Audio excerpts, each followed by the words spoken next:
Bismillahirrahmanirrahim. Alhamdulillahirabbil alamin wassalatu wassalamu ala asyrafil anbiya'i wal mursalin nabiyina Muhammadin wa ala alihi wa ashabihi ajma'in wa man sara ala nahjihi ila yaumiddin wa ba'd. Allahumma inna nas'aluka 'ilman nafi'a wa rizqan thayyiban wa 'amalan mutaqabbala. Subhanaka la 'ilma lana illa ma 'allamtana innaka antal alimul hakim wa tub 'alaina innaka antat tawwabur rahim. Rabbi syrah li sadri wa yassir li amri wa hlul 'uqdatam min lisani yafqahu qawli. Allahumma amin. Alhamdulillah. Insyaallah pada pagi hari ini kita akan melanjutkan serial kajian kitab online dan yang mana kita akan membahas kitab Tadhkiratus Sami' atau melanjutkan pembahasan dari kitab Tadhkiratus Sami' wal Mutakallim fi Adabil 'Alim wal Muta'allim yang ditulis oleh Al-Imam Badruddin Ibnu Jama'ah Syafi'i rahimahullahu ta'ala rahmatan wasi'ah. Pada pertemuan yang kedua ini insyaallah kita akan melanjutkan pembahasan tentang keutamaan ilmu dan juga mempelajarinya. Yang mana sudah kita bahas bagian pembahasan ini di pertemuan yang pertama di pekan yang sebelumnya. Insyaallah pagi hari ini kita akan melanjutkan pembahasannya.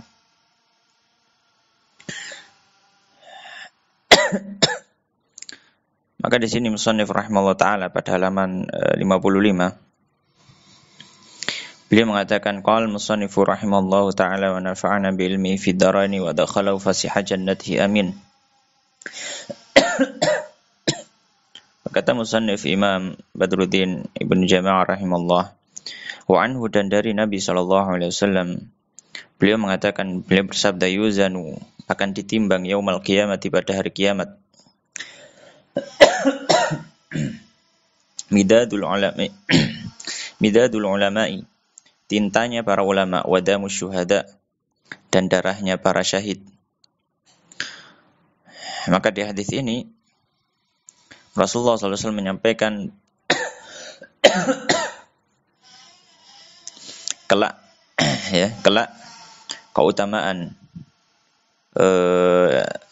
darah para syuhada itu sejajar dengan keutamaan pena dari para ulama. Dan ini menunjukkan apa? Menunjukkan tingginya kedudukan para ulama. Kita tahu bahwasanya orang yang meninggal di medan peperangan syahid dalam kondisi syahid, maka dia memiliki keutamaan yang luar biasa. Bahkan semua dosanya akan diampuni. Ya. Dan di sini Nabi menyampaikan di hari kiamat kelak keutamaan para syuhada ini sejajar dengan penanya para ulama atau tinta yang digunakan oleh para ulama untuk menulis. Ya, yang digunakan para ulama untuk menulis. Makanya dikatakan bahwasanya jihadnya para syuhada itu di medan perang dengan pedang-pedang mereka, dan para ulama jihadnya adalah dengan tinta-tinta mereka, yaitu dengan menulis, menyampaikan kebenaran, menyampaikan ilmu yang disebarkan kepada orang lain. Waqala ba'duhum, musannif melanjutkan, waqala ba'duhum, dan sebagian dari para ulama mengatakan hadza ma'a anna a'la ma lisyahidi damuhu. Apa yang disampaikan Nabi sallallahu alaihi wasallam, ya, ini diketahui bahwasanya yang paling mulia dari para syuhada ini adalah darahnya. Ya. Yang paling mulia dari para syuhada ini adalah darahnya. Oleh karenanya dalam satu hadis yang lain Nabi sallallahu alaihi wasallam menyampaikan ya, tidaklah seorang yang syahid di medan peperangan yang mana dia mengucurkan darahnya kecuali kelak pada hari kiamat dia akan dibangkitkan oleh Allah dan darahnya akan terkucur juga. Dalam kondisi darah yang terkucur, launud dam wa rihul misk. Ya, tapi darahnya, warnanya itu warna darah, tapi baunya itu semerbak wangi seperti minyak misik. Ya, jadi yang paling mulia dari anggota tubuh para syahid ini adalah darahnya. Wa adna malil alimi midaduhu, sedangkan yang paling rendah kedudukannya dari para ulama adalah tintanya.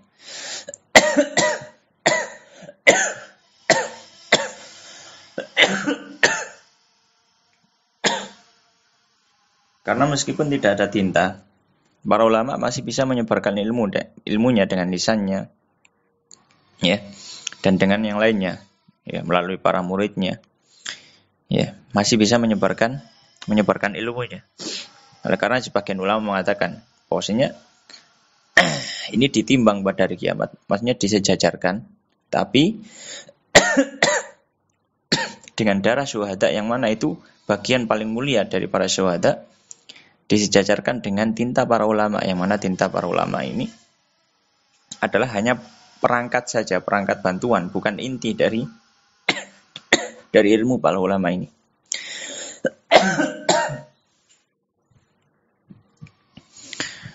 Kemudian musannif menyebutkan beberapa riwayat yang lain, wa anhu, dan dari Nabi sallallahu alaihi wasallam, ma'ubidallahu, tidaklah Allah Subhanahu wa taala disembah bisyai'in dengan sesuatu, afdhala, yang lebih utama, min fikhin, daripada dengan pemahaman fiddin, dalam masalah agama.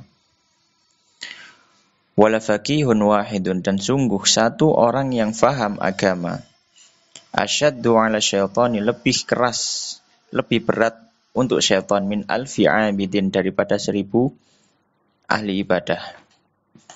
Kita tahu bahwasanya keutamaan orang yang berilmu dengan ilmunya, yang mengamalkan ilmunya tentunya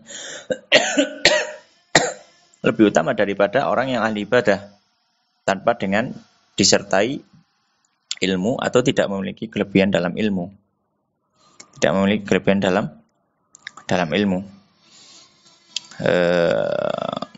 Makanya para ulama dahulu mengatakan bahwasanya belajar, ya, thalabul ilmi, belajar ilmu agama itu afdalu min salatina filah, kata Imam Syafi'i. Jadi belajar, orang yang mempelajari ilmu agama itu lebih utama daripada dia melakukan salat sunnah. Dan ini disebutkan bahwasanya tidaklah Allah itu disembah dengan sesuatu yang lebih utama melebihi seorang itu faham dengan dalam agamanya. Dalam artian ketika menyembah Allah Subhanahu wa taala, beribadah kepada Allah, tentu dibutuhkan ilmu. Tentu dibutuhkan ilmu. Dan disebutkan di sini bahwasanya orang yang faham ilmu, masalah ilmu agama, satu orang saja itu lebih berat untuk syaitan daripada 1000 ahli ibadah. Karena bisa jadi ahli ibadah itu kurang dalam masalah ilmu, sehingga ketika ada syubhat, ketika ada hal-hal yang tidak diketahui, ya, maka dia terjerumus. Sedangkan ahli ilmu, dia mengetahui mana yang hak, mana yang batil, mana yang haram, mana yang halal. Sehingga syaitan tidak akan bisa menggodanya, tidak akan bisa memberikan syubhat. Karena sudah menjadi tugas para ulama, tugas orang yang ahli ilmu agama itu membantah syubhat. Maka mematahkan upaya-upaya syaitan untuk menyesatkan manusia. Maka tentu orang yang faham agama satu saja itu lebih berat, ya, untuk syaitan daripada 1000 ahli ibadah. Riwayat yang lain, wa anhu, dan dari Nabi sallallahu alaihi wasallam,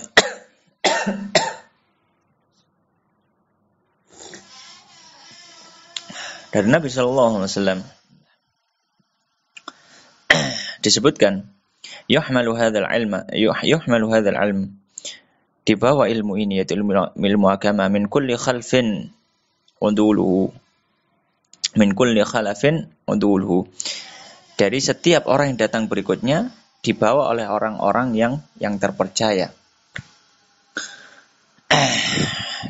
Yunfuna anhu tahriful ghalin, yang dihilangkan darinya penyelewengan orang-orang yang melampaui batas, wantihalul mubtilin, dan pengakuan orang-orang yang membuat kebatilan, wa ta'wil jahilin, dan atau tafsiran dari orang-orang yang bodoh. Maka di sini Rasulullah sallallahu alaihi wasallam dalam riwayat ini menyampaikan tentang bahwasanya ilmu agama ini akan senantiasa dibawa, akan senantiasa diwariskan orang-orang yang terpilih.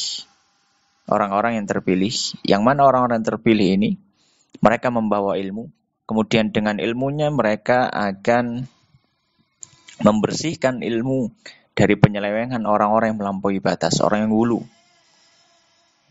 Orang yang melampaui batas, salah satu sebabnya adalah karena dia tidak memiliki ilmu. Sehingga dia memasukkan syubhat dalam ilmu. Berdalil dengan satu dalil yang tidak sesuai dengan konteks dalil tersebut. Sehingga memunculkan ekstremisme. Ya, memunculkan ekstremisme. Berdalil, misalkan contohnya saja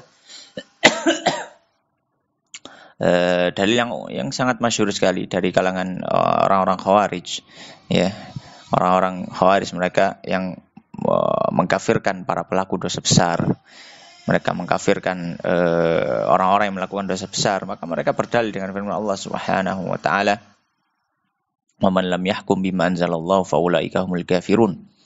Siapa yang tidak berhukum dengan hukum Allah. Juga mereka orang Khawarij juga mengkafirkan para pemimpin yang tidak berhukum dengan hukum Allah. Ya. Maka mereka berdalil dengan firman Allah Subhanahu wa taala. Tapi diselewengkan. Ya, tidak melihat tafsir para ulama, tidak melihat tafsir bagaimana ayat ini ditafsirkan dengan ayat yang lain, tafsir ayat ini ditafsirkan dengan hadis, tafsir ayat ini ditafsirkan oleh para sahabat, tafsir ayat ini ditafsirkan oleh para ulama dari tabi'in dan seterusnya. Maka mereka menyelewengkan, membawa satu ayat, kemudian dipukulkan kepada yang dia mau. Maka menjadi tugas para ulama untuk membantah semacam ini, sebagaimana kisah yang masyhur ketika sahabat Ibnu Abbas radhiyallahu ta'ala anhu, beliau diutus oleh sahabat Ali mendatangi orang-orang Khawarij, yang mana sahabat Nabi SAW Ibnu Abbas kemudian menjelaskan kepada mereka tentang syubhat-syubhat yang ada pada mereka. Wantihal mubtilin, dan pengakuan orang-orang yang membawa kebatilan. Maka menjadi tugas para ulama yang membawa ilmu Allah Subhanahu wa taala, membawa ilmu Rasulullah sallallahu alaihi wasallam untuk membersihkan ilmu-ilmu agama ini dari pengakuan, klaim-klaim orang-orang yang membawa kebatilan. Maka dibantahlah syubhat mereka. Wa ta'wilul jahilin. Juga membersihkan dari apa? Membersihkan dari takwil, tafsiran orang-orang yang bodoh. Mereka menafsirkan agama ini semau mereka. Seperti apa yang dilakukan oleh orang-orang liberal, orang-orang yang tidak diberikan hidayah Allah Subhanahu wa taala, kemudian mereka menafsirkan semaunya. Menafsirkan semaunya. Baik. Kemudian riwayat yang lain yang disebutkan oleh musannif rahimahullah taala di sini, beliau mengatakan wa fi haditsin dan dalam satu hadis Rasulullah sallallahu alaihi wasallam bersabda, yashfa'u atau yashfa'u, memberikan syafaat yaumul qiyamah, pada hari kiamat kelak, salasatun, 3 orang, al-anbiya, yang pertama adalah para nabi, tsummal ulama, kemudian para ulama, tsumma syuhada, kemudian para syuhada. Maka di sini disebutkan keutamaan ahli ilmu, keutamaan orang yang memiliki ilmu agama. Salah satu keutamaan adalah mereka bisa memberikan syafaat pada hari kiamat.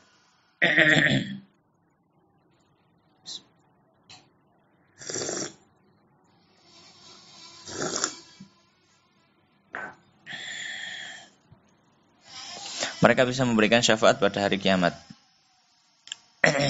Tentu dengan izin Allah Subhanahu wa taala, dengan izin Allah. Jadi ini keutamaan yang baru bagi ahli ilmu, yaitu bisa memberikan syafaat pada hari kiamat. Tentu dengan izin Allah Subhanahu wa taala. Baik. Kemudian riwayat yang lain, waruya, dan diriwayatkan al-ulama'u yaumal qiyamah, ulama pada hari kiamat kelak, alamana biramin nurin, mereka berada pada mimbar-mimbar yang terbuat dari cahaya. Ini keutamaan juga yang diperoleh oleh ahli ilmu, orang yang memiliki ilmu agama. Maka pada hari kiamat kelak dia akan didudukkan oleh Allah Subhanahu wa taala di atas mimbar, yang mana dulu di dunia mereka berada di mimbar-mimbar tersebut di dunia. Mereka menyampaikan kebenaran, menghilangkan kebatilan, menghilangkan syubhat, menyampaikan ilmu, mengajarkan kepada manusia di atas mimbar di dunia. Maka pada hari kiamat Allah akan meletakkan mereka di atas mimbar yang terbuat dari cahaya. Wa naqala al-Qadhi Husain ibnu Muhammad rahimahullah, dan Qadhi Husain salah satu ulama Syafi'iyah, termasuk ashabul wujuh dalam mazhab Syafi'i. Al-Qadhi Husain ibnu Muhammad fi awali ta'liqatihi, dalam awal ta'liqahnya. Jadi Al-Qadhi Husain ini memiliki syarah, ya syarah terhadap Mukhtasar Al-Muzani. Mukhtasar Al-Muzani itu tulisan Imam Muzani yang berisi pendapat-pendapat Imam Syafi'i. Meskipun di dalamnya ada pendapat beliau juga yang tentu diambil dari pendapat Imam Syafi'i. Jadi salah satu kitab rujukan setelah ya, kitab madhab ya. Setelah itu ya kitab Mukhtasar Al-Muzani. Ya, Mukhtasar Al-Muzani ini banyak disyarah oleh para ulama. Di antaranya mensyarah adalah Imam atau Al-Qadhi Husain Asy-Syafi'i. Beliau menulis kitab Ta'liqat. Ya. Kitab Ta'liqat ini adalah syarah dari kitab Mukhtasar Al-Muzani. Di awal kitab ini beliau mengatakan annahu ruwiya 'anin nabi, bahwasanya diriwayatkan dari Nabi sallallahu alaihi wasallam annahu qala, bahwasanya beliau bersabda, man ahabbal ilma wal ulama, siapa yang mencintai ilmu dan para ulama, lam yuktab alaihi, tidak akan ditulis atasnya khati'atun ayyama hayatihi, dosa pada hari kehidupannya. Ini menunjukkan keutamaan orang yang mencintai ilmu dan juga mencintai para ulama.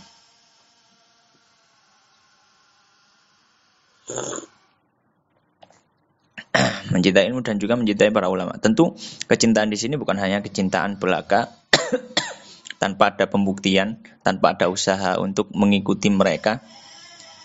Tapi kecintaan yang disertai dengan apa?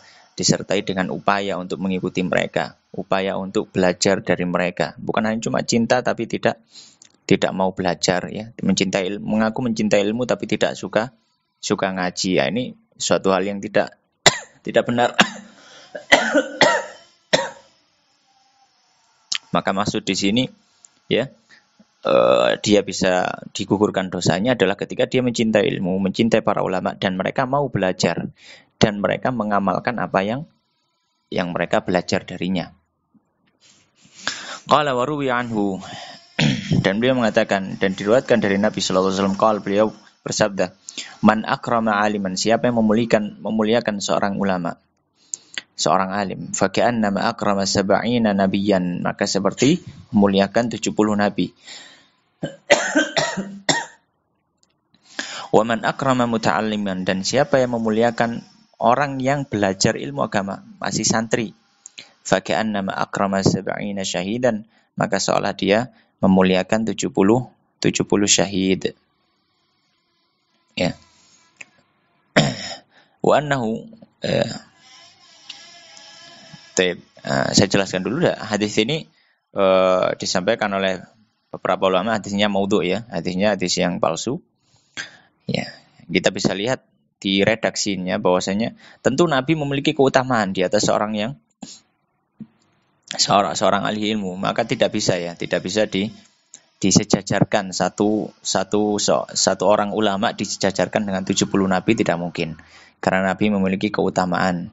Ya, para kaum muslimin sepakat bahwasanya Nabi itu lebih utama daripada manusia yang lainnya. Ya, selama manusia itu belum sampai mencapai derajat kenabian, maka tidak mungkin lebih utama darinya. Ala kulli hal, hadis ini menyampaikan bahwasanya seorang alim itu memiliki keutamaan, meskipun hadis ini maudhu ya. Hadis ini maudhu ya, disampaikan oleh beberapa ulama. Di antaranya adalah disampaikan oleh Ibnu Hibban. Beliau menyampaikan di dalamnya ada perawi yang memalsukan hadis ya, ada perawi yang memalsukan hadis. Baik. Wa annahu qala, dan dalam riwayat lain disebutkan ya, man shalla khalfa alimin, siapa yang salat di belakang ahli ilmu, fa ka'annama shalla khalfa nabiyyin, maka seolah-olah dia salat di belakang nabi. Wa man shalla khalfa nabiyyin, dan barang siapa yang salat di belakang nabi, faqad ghufira lahu, sungguh dia akan diampuni.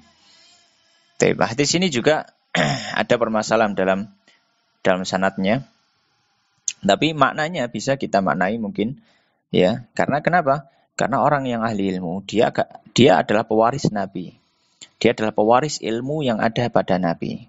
Salatnya dilandasi dengan ilmu yang berasal dari Nabi sallallahu alaihi wasallam. Maka ketika dia salat di belakang orang yang ahli ilmu, maka seolah-olah dia sedang salat di belakang orang yang mengamalkan ilmu dari Nabi sallallahu alaihi wasallam.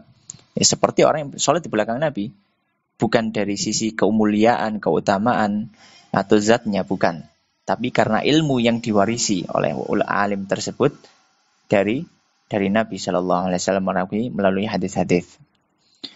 Wa naqala syar masakhi أو شرمساحي المالكي في أول كتابه نظم الدر. Dan Imam Asyarmasahi Al-Maliki, beliau menukil di awal kitab beliau Nazam Ad-Dur anin Nabi, dari Nabi sallallahu alaihi wasallam, bahwasanya beliau bersabda, man 'azzamal 'alima, siapa yang memuliakan ahli ilmu, fa inna ma yu'azzimullah ta'ala, sungguhnya dia memuliakan Allah Subhanahu wa taala. Man tahawana, siapa yang melecehkan, menghina bil alimi, terhadap seorang ulama, fa inna madzalika istighfafun billahi ta'ala, maka hal tersebut adalah seperti merendahkan Allah dan wabi rasuli, dan juga merendahkan rasulnya.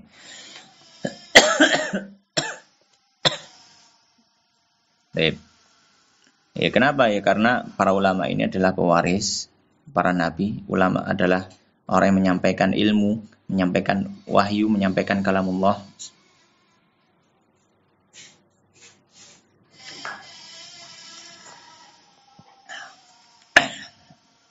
Maka ya, ketika ada orang yang menghina orang yang menyampaikan kalamullah, menyampaikan firman Allah, menyampaikan hadis Rasulullah, ya sama dengan menghina apa yang disampaikan tersebut. Dan berarti sama juga menghina pemilik dari kalam tersebut, yaitu Allah dan Rasulnya. Ya. Maka kita harus berhati-hati. Sebagaimana para ulama dahulu mengatakan bahwasanya lahmul ulama masmum, dagingnya para ulama itu beracun. Maka hendaknya kita berhati-hati dalam melepaskan lisan kita, ya, menyampaikan kalimat-kalimat yang bisa merendahkan seorang yang memiliki ilmu agama. Lebih baik kita jaga lisan kita, sebagaimana Rasulullah SAW menyampaikan kepada Mu'adz ibn Jabal radhiyallahu ta'ala anhu, di mana Nabi sallallahu alaihi wasallam mengatakan kepada Mu'adz sambil memegang lidahnya, beliau mengatakan, kuffa 'alaika hadza, tahanlah lisanmu, jangan kau biarkan lisanmu ini mencela saudaramu sesama muslim, apalagi dia seorang yang memiliki ilmu agama. Kemudian diriwayatkan dari yang lainnya, waqala Ali, dan berkata Sayyidina Ali radhiyallahu ta'ala anhu, kafa bil ilmi syarafan, cukuplah ilmu itu memiliki kemuliaan, an yadda'ihi man la yuhsinuhu, ketika dia juga diklaim oleh orang-orang yang tidak memiliki ilmu. Ya, jadi ilmu itu mulia. Buktinya apa? Salah satu buktinya adalah orang yang tidak punya ilmu pun ingin mengaku dia punya ilmu. Ya, itu menunjukkan ilmu memiliki kedudukan mulia. Wa yafrahu bihi idza nusiba ilaihi, dan orang itu yang tidak memiliki ilmu, dia akan bangga, dia akan senang ketika dia dipanggil orang sebagai ahli ilmu. Ya, dipanggil orang sebagai apa? Ahli ilmu, padahal dia tidak memiliki ilmu sama sekali. Ini menunjukkan ilmu memiliki keutamaan sehingga diperebutkan oleh manusia. Ya, wa kafa bil jahli dzamman, dan cukuplah kebodohan itu menjadi buruk, menjadi suatu keburukan. An yatabarra'a minhu man huwa fihi, ketika orang yang benar-benar bodoh pun ingin dikatakan tidak bodoh. Ya. Jadi cukuplah bodoh itu menjadi suatu hal yang hina ketika orang yang bodoh pun tidak mau dikatakan apa? Dikatakan bodoh. Ya. Maka ini suatu hal yang penting, ya, ketika kita memperhatikan masalah ilmu agama ini. Ya. Ilmu agama ini memiliki kemuliaan yang luar biasa, sedangkan sebaliknya orang yang tidak tahu dalam masalah ilmu agama ini, ya ilmu agama khususnya ya, ilmu dasar, ya, tata cara sholat, tata cara wudhu dan sebagainya, maka ini suatu kehinaan bagi diri kita.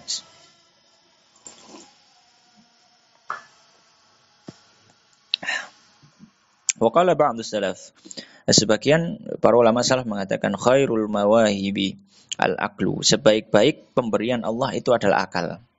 Wa syarrul masaibil jahlu, dan seburuk-buruk musibah adalah kebodohan. Ya.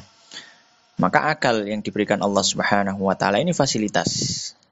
Fasilitas yang diberikan Allah, fungsinya apa? Fungsinya adalah untuk berpikir, Maka ketika kita diberikan akal oleh Allah, hendaknya kita mau berpikir, kita mau belajar, kita mau mengasah, menggerakkan, memfungsikan otak kita untuk memahami kalamullah, untuk memahami firman Allah, memahami sabda-sabda Rasulullah sallallahu alaihi wasallam, memahami apa yang disampaikan oleh para ulama dalam masalah ilmu-ilmu agama. Ini pemberian Allah Subhanahu wa taala yang harus kita fungsikan dengan benar. Ya, jangan sampai tidak kita fungsikan sama sekali, atau kita fungsikan pada hal yang tidak sesuai dengan syariat. Ya. Sedangkan seburuk-buruk musibah adalah kebodohan, ketidaktahuan ketika orang tidak mau memfungsikan akalnya untuk memahami syariat Allah. Ya. Waqala Abu Muslim Al-Khawlani, berkata Abu Muslim Al-Khawlani rahimallah, al-ulama'u fil ardi, para ulama di muka bumi ini, mithlun nujumi fis sama, itu perumpamaannya seperti apa? Seperti bintang-bintang yang ada di langit. Ya, ini beliau memberikan perumpamaan. Idza badat linnasi, jika bintang itu sudah muncul di hadapan manusia pada malam hari, ihtadau biha, maka manusia bisa memiliki petunjuk, ya petunjuk jalan dan lain sebagainya. Wa idza khufiyat alaihim, namun jika bintang itu menghilang misalkan karena mendung atau apa, tahayyaru, maka manusia pun akan bingung. Ya, karena misalnya yang paling mudah adalah arah mata angin. Ya, ketika malam hari, zaman dulu ya, belum ada kompas, belum ada apa, orang ingin cari arah, maka dia melihat langit, melihat bintang. Ya, rasi bintang ini berarti arahnya ke sana misalkan. Ya. Tapi kalau misalkan bendung, kemudian tidak terlihat bintangnya, rasi bintangnya tidak terlihat, maka orang akan bingung, ini arah mana, arah mana.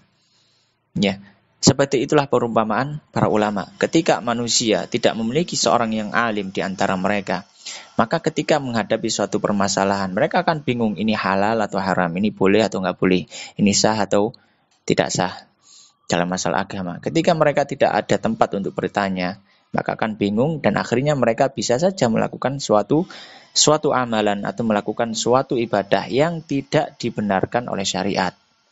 Itulah fungsi dari para ulama. Waqala Abul Aswad Ad-Du'ali, berkata Abul Aswad Ad-Du'ali rahimallah, laisa syai'un 'azza minal ilmi, tidak ada sesuatu yang lebih mulia daripada ilmu. Al-muluku hukamun 'alan nas, para pemimpin itu mereka menjadi pemimpin di atas manusia. Wal ulama'u hukamun 'alal muluk, sedangkan para ulama itu pemimpinnya para pemimpin. Ya, kata Abul Aswad Ad-Du'ali. Ya, jadi ilmu itu sangat mulia. Kenapa? Ketika manusia itu ya menjadikan seorang pemimpin, ada raja, ada presiden atau apa, ya, maka dia adalah pemimpin manusia. Sedangkan ulama ini adalah pemimpinnya para pemimpin manusia. Kenapa? Karena para raja pun, para presiden lah, atau yang semisalnya, ketika mereka tidak memahami masalah agama, yang bertanya kepada siapa? Bertanya pada ahli ilmu. Ketika mereka ingin bermusyawarah, mengajak membuat suatu kesepakatan tentang masalah suatu masalah, membuat keputusan, ya, yang dimintai pendapat siapa? Ahli ilmu. Ya. Waqala Wahab, ya, maksudnya Wahab di sini Wahab ibnu Munabbih, ya, salah seorang ulama dari kalangan salaf. Beliau mengatakan yatasha'abu minal ilmi syarafu wa in kana yatasha'abu minal ilmi syarafu. Ya. Akan keluar termasuk cabang dari ilmu adalah cabang kemuliaan. Wa in kana sahibuhu daniyan, meskipun pemilik ilmu itu orang yang rendah, misalkan nasabnya atau yang semisalnya. Wal izzu wa in kana muhinan, ya, dan kemuliaan juga sama, kemuliaan meskipun orang yang memiliki ilmu adalah orang yang hina. Wal qurbu wa in kana qasiyan, dan dia menjadi orang yang dekat kepada Allah meskipun di awalnya adalah orang yang jauh. Ketika memiliki ilmu dia akan semakin dekat kepada Allah. Wal ghina, dan memiliki kekayaan, Ya, seorang yang ilmu itu memiliki cabang kekayaan. Wa in kana fakiran, ketika orang yang memilikinya adalah orang yang fakir. Karena kekayaan tidak diukur dengan harta benda, tapi tentang masalah hatinya merasa cukup. Nah, hati merasa cukup ini ya, ya tentu disertai diiringi dengan ilmu. Wal mahabat wal mahabatu wa in kana wadi'an, dan dia akan memiliki kewibawaan. Ketika orang yang memiliki ilmu itu adalah seorang yang tidak memiliki wibawa. Ketika seorang memiliki ilmu, maka dia akan dihormati orang lain dan semisalnya. Wan Mu'ad radhiyallahu ta'ala dari sahabat Mu'ad Ibnu Jabal radhiyallahu ta'ala beliau mengatakan ta'allamul ilma, belajarlah ilmu. Fa inna ta'allumahu hasanah. Karena mempelajari ilmu, ngaji itu adalah suatu hal kebaikan. Wa talabuhu ibadah, dan ngajinya itu ngaji ilmu, ya ngaji ilmu agama, belajar ilmu agama itu suatu ibadah, bentuk ibadah. Wa mudzakaratuhu tasbihun, dan ketika mengingat kembali, mengulang pelajaran murajaah ngajinya itu adalah tasbih, zikirnya. Wal bahtsu anhu, dan ketika dia melakukan pembahasan, diskusi tentang masalah ilmu agama, jihadun, itu adalah jihadnya. Wa badluhu qurbatun, dan upayanya dalam masalah ilmu itu adalah taqarrub kepada Allah, ya. Wa ta'limuhu man la ya'lamuhu, dan ketika dia mengajarkan ilmu itu kepada orang yang tidak tahu, sedekah, itu adalah bentuk sedekah. Jadi ilmu itu dari awal sampai akhir isinya adalah kebaikan. Ya, maka rugi ketika kita tidak mau belajar ilmu agama. Waqal Fudail bin Iyad, berkata Fudail bin Iyad radhiyallahu rahimallah, alimun muallimun, orang yang berilmu dan dia mau mengajarkan ilmunya, yud'a kabiran fi mulakutis sama, dia akan dipanggil sebagai seorang yang mulia, ya, di antara para malaikat langit. Jadi diagungkan oleh para malaikat, ya, diagungkan oleh para malaikat.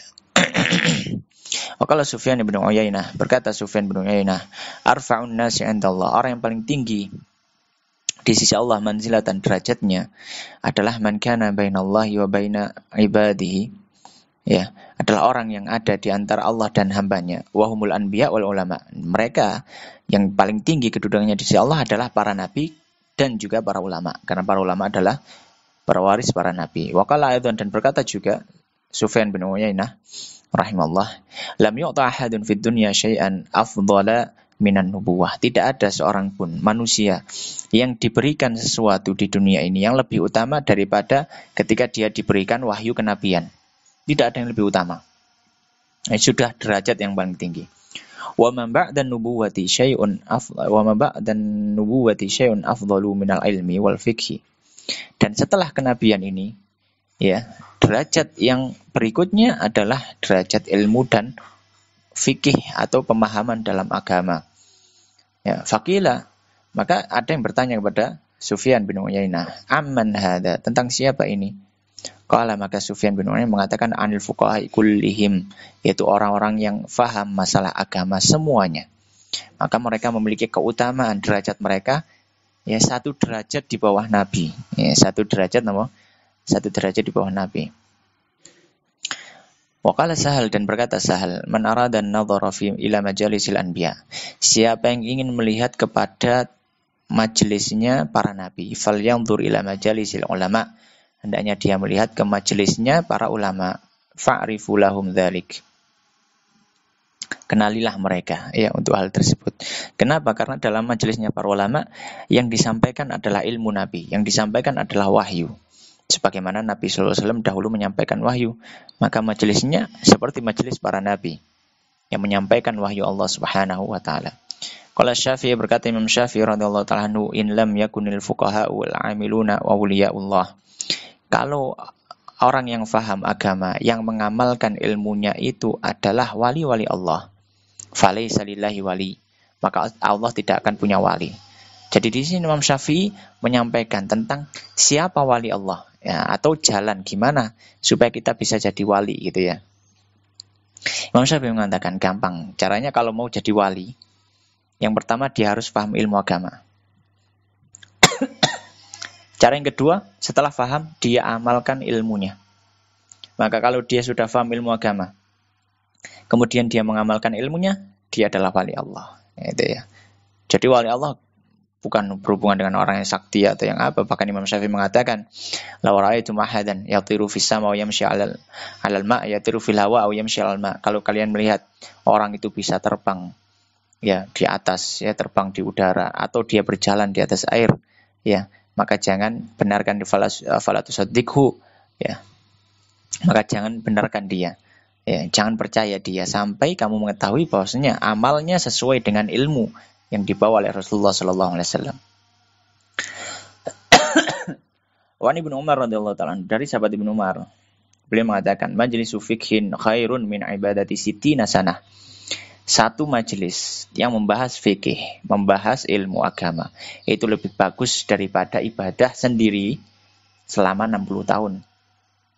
Ya, ibadah sunnah maksudnya di sini ya, ibadah sunnah.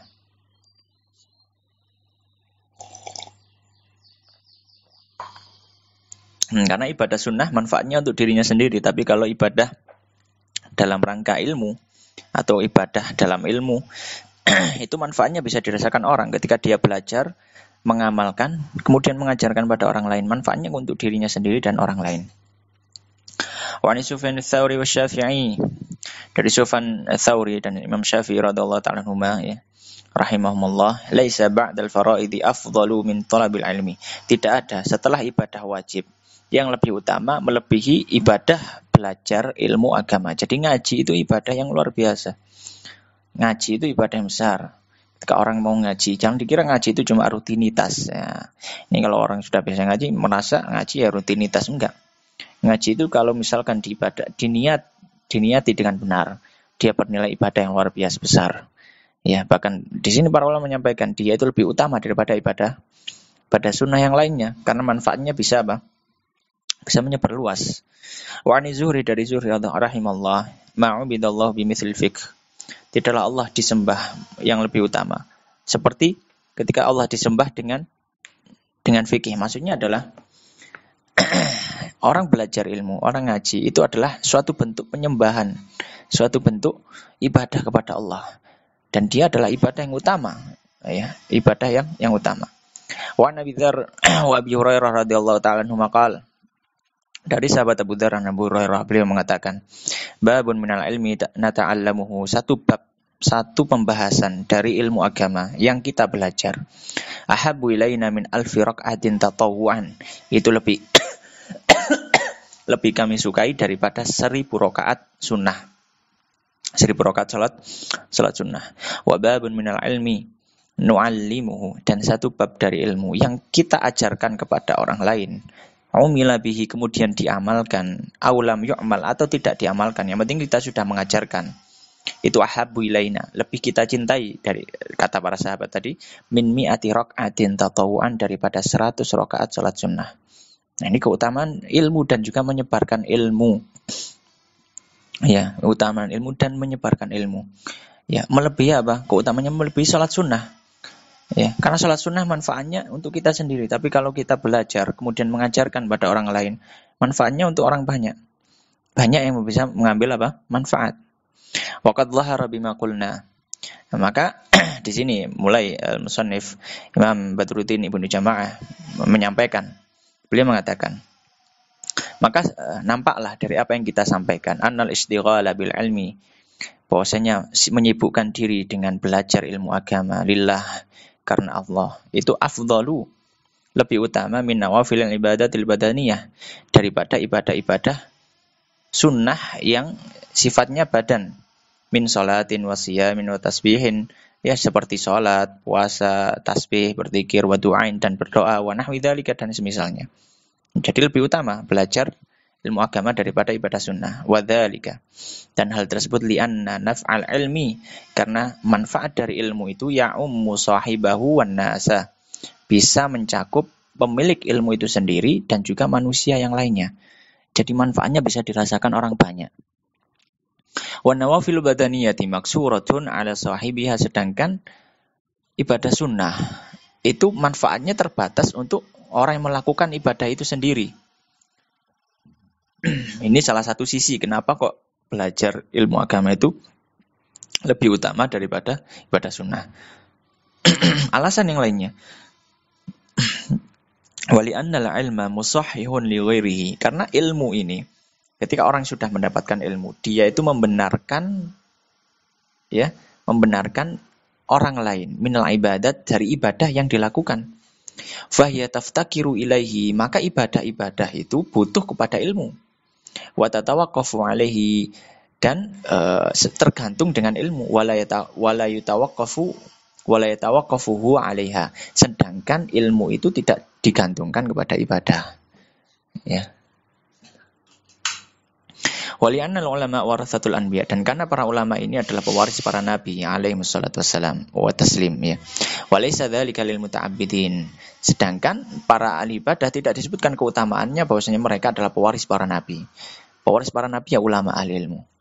Wali'anna ta'atal alim, dan karena mentaati orang yang berilmu itu wajibatun, wajib ala ghairihi fihi, bagi orang yang tidak memiliki ilmu. Allah menyampaikan fas'alu ahla dzikri. Ya, bertanyalah kepada ahli ilmu. Wali annal ilma, dan karena ilmu ya baqa atharuhu. Ya. Akan selalu abadi. Ya, efeknya ba'da mauti sahibihi, meskipun setelah kematian ahli ilmu itu sendiri. Jadi ketika seorang ulama meninggal, ya, orangnya meninggal, tapi ilmunya Masya Allah akan abadi sepanjang zaman. Ya, para ulama terdahulu sudah meninggal ribuan tahun, tapi kitabnya masih kita baca, kita ajarkan kepada manusia. Wa ghairuhu minan nawafil tanqati'u bi mauti sahibiha. Sedangkan ibadah sunnah, maka itu akan berhenti ketika orang yang melakukan ibadah sunnah itu meninggal. Ya, akan sudah berhenti, tidak bisa ibadah lagi. Wali anna fi baqa'il ilmi ihya'u syari'ati, karena juga alasan yang lain ya kenapa ilmu agama lebih utama daripada ibadah sunnah. Karena dengan langgengnya ilmu agama, ya, dengan lestarinya ilmu agama, maka ini sama juga menghidupkan syariat Islam. Wa hifdzu ma'alimil millah, dan menjaga rambu-rambu syariat. Itu tadi adalah keutamaan-keutamaan tentang ilmu, ahli ilmu, dan juga orang-orang yang belajar ilmu agama. Memiliki keutamaan yang besar sekali. Kemudian di sini yang terakhir, Imam Badruddin Ibnu Jamaah menutup dengan satu pembahasan yang sangat penting sekali. Beliau mengatakan, faslun, pasal yang baru. Wa'lam, ketahuilah, anna jami'a ma dzukira, sungguhnya seluruh yang kita sudah sebutkan, min fadilatil ilmi, dari keutamaan ilmu, wal ulama'i, dan keutamaan para ulama, keutamaan ahli ilmu, semuanya keutamaan yang sudah disebutkan, innama huwa fi haqqil ulama, sungguhnya dia itu berlaku bagi orang yang berilmu, al-amilina, yang mengamalkan ilmunya, ya, al-abraril muttaqin, yang mereka orang-orang baik yang bertakwa, alladzina qasadu bihi wajhallah al-karim, yang mereka memaksudkan dengan ilmunya, meniatkan belajar menyampaikan ilmu itu hanya mengharap wajah Allah Subhanahu wa taala yang mulia, wa zulfa ladaihi, dan mengharap kedekatan kepada Allah fi jannatin naim, di surganya kelak. Jadi keutamaan itu berlaku untuk bukan cuma orang yang punya ilmu secara teoritis saja, tapi juga mengamalkan ilmunya dan takut kepada Allah Subhanahu wa taala. La man talabahu bisu'i niyatin, dan keutamaan tadi tidak berlaku bagi orang yang belajar ilmu agama tapi niatnya buruk. Au khubthi tawiyatin, ya, atau buruknya perilaku. Awil li agradin dunyawiyatin, atau dia belajar ilmu agama untuk mendapatkan cuilan-cuilan dunia. Cuilan-cuilan dunia, min jahin, dari ingin mendapatkan kehormatan, au malin, atau harta, au mukatsaratin fil atba', atau ingin mendapatkan banyak pengikut, gitu ya. Wa tulabi, dan murid, ya. Jadi penting untuk mengikhlaskan niat, ya, membenarkan niat dalam belajar. Ya, karena tidak akan mendapatkan keutamaan ilmu ketika kita belajar dengan niat yang salah. Faqad rawa 'anin Nabi, sungguh diriwayatkan dari Nabi sallallahu alaihi wasallam, man talabal ilma, siapa yang belajar ilmu, liyumari bihi sufaha, yang mana tujuannya adalah untuk bisa mendebat orang bodoh. Au yukatsiru bihil ulama, atau dia berbangga-banggaan dengan para ulama yang lain dengan banyaknya pengikut, au yusrifu bihi wujuhan nas, atau dia ingin memalingkan pandangan manusia pada dirinya, ilaihi, ya, adkhalahu Allahun nar, Allah akan masukkan dia ke dalam neraka. Itu hukuman bagi orang-orang yang dia dengan ilmunya mengharapkan dunia, mengharapkan hal-hal yang tidak tidak sesuai dengan syariat. Wa anhu, dan dari Nabi sallallahu alaihi wasallam, beliau bersabda, man ta'allama ilman li ghairillah, siapa yang belajar ilmu agama, ya, dengan tujuan bukan karena Allah, au arada bihi ghaira wajhillah, atau dia menginginkan, ya, selain Allah, falyatabawwa maq'adahu minan nar, maka hendaknya dia bersiap untuk menempati tempat duduknya dari neraka. Rawahu Tirmidzi, hadis riwayat Imam Tirmidzi. Maka ini ancaman. Ya, sebaliknya kalau orang yang belajar ilmu agama, memiliki ilmu agama, ya, dengan tujuan yang benar, mendapatkan keutamaan dan kemuliaan. Sebaliknya orang yang belajar dengan niat yang salah, memiliki ilmu agama dengan niat yang salah, dengan tujuan yang salah, maka dia akan mendapatkan ancaman dari Allah dan Rasulnya. Waruya, dan diriwayatkan dalam hadis yang lain, man ta'allama ilman mimma yabtaghi bihi wajh Allah, siapa yang belajar ilmu yang harusnya dia mencari ilmu untuk wajah Allah atau ikhlas karena Allah, la yata'allamuhu, sedangkan dia tidak mempelajarinya, illa liyusiba bihi aradan minad dunya, kecuali untuk tujuan dia mendapatkan secuil dari dunia, lam yajid arfal jannati yaumil qiyamah, kelak dia tidak akan mendapati bau surga pada hari kiamat. Ya, ini ancaman yang lain dari Rasulullah SAW, itu tidak mendapati bau surga, yang mana bau surga itu bisa didapati aromanya, ya, dari jarak 70 tahun perjalanan sebelum sampai di surga itu. Jadi sangat dijauhkan dari nikmat Allah. Wa Nabi Hurairah radhiyallahu ta'ala, dari Nabi Hurairah radhiyallahu ta'ala anin Nabi, dari Nabi sallallahu alaihi wasallam, inna awwalan nas, sesungguhnya manusia yang paling pertama kali, yuqda alaihi yaumal qiyamah, yang akan dihakimi oleh Allah Subhanahu wa taala pada hari kiamat. Wa dzakara tsalatsa, dan Rasulullah menyebutkan 3 orang. Wa fihi, dan di dalam 3 orang itu ada warajulun, salah satunya adalah seorang laki-laki, ta'allamal ilma, dia dulu sudah belajar ilmu agama, wa 'alimahu,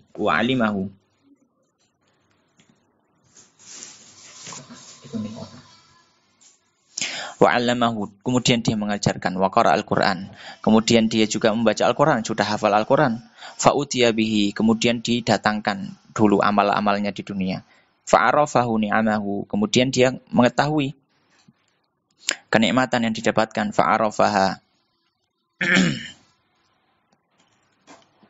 ya, kemudian fa'arafa ni'amahu, kemudian Allah menunjukkan kepadanya nikmat-nikmat yang sudah diberikan Allah berupa ilmu dan sebagainya.